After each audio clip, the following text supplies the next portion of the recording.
Olá, queridos, tudo bem? Hoje a gente vai fazer uma questão sobre o sistema endócrino. Só que essa questão, ela tem um pouquinho de sistema endócrino com bioquímica. Então você vai perceber que além de ter um conhecimentozinho básico de hormônios, você também vai precisar compreender quais são as funções dos sais minerais, o que os sais minerais fazem no nosso corpo. Por isso que eu coloquei aqui que o assunto dessa questão é sistema endócrino mais bioquímica.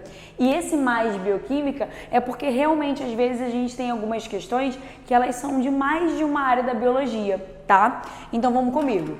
Essa questão diz o seguinte: os seres vivos necessitam de nutrientes minerais em quantidades balanceadas para sintetizar moléculas imprescindíveis ao seu desenvolvimento. A deficiência em iodo, por exemplo, pode provocar desordens fisiológicas e bioquímicas nos seres vivos, resultando na redução do crescimento ou até mesmo na morte. Uma molécula essencial para o metabolismo que depende do iodo para ser sintetizada é. Então veja que ele colocou pra gente várias opções de hormônios, por isso que eu falei que era uma questão de sistema endócrino, porque você precisa entender qual é a diferença de cada um desses hormônios, mas também é uma questão de bioquímica, porque entra nessa questão de necessidade de sais minerais, o que os sais minerais fazem com o corpo. Então é uma parte da bioquímica bem puxada para metabolismo, né? Metabolismo energético, metabolismo estrutural.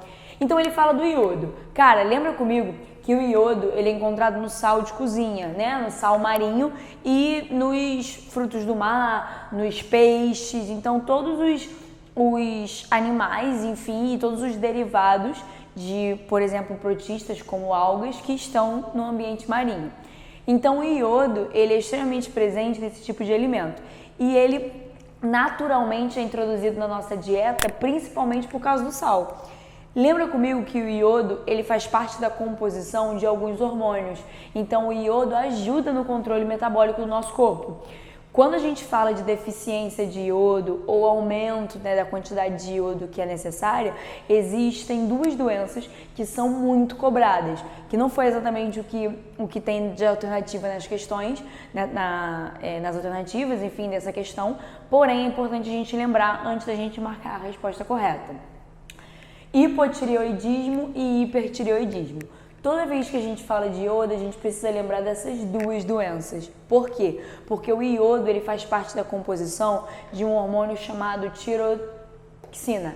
E a tiroxina, que é o famoso, né, enfim, T3 e T4, são os hormônios presentes, produzidos, né, e presentes na tireoide. A tireoide é uma glândula localizada mais ou menos aqui no nosso pescoço e ela vai ser responsável pelo nosso controle metabólico. Significa que se o indivíduo tem uma deficiência dos hormônios derivados do iodo, a gente chama de hipotireoidismo.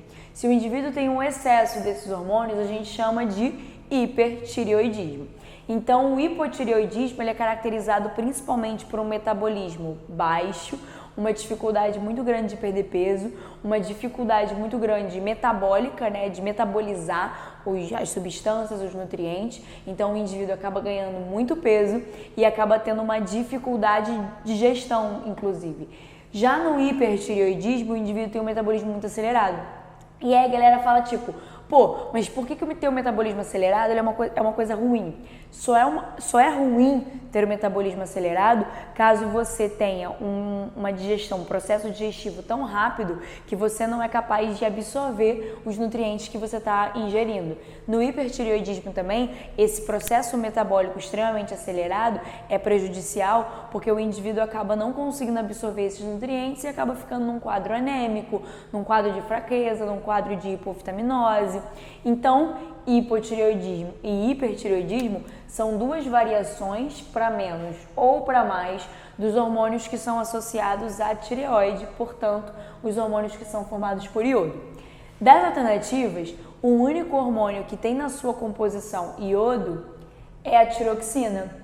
Por quê, professora? Cara, insulina e glucagon são os hormônios que controlam o açúcar do corpo.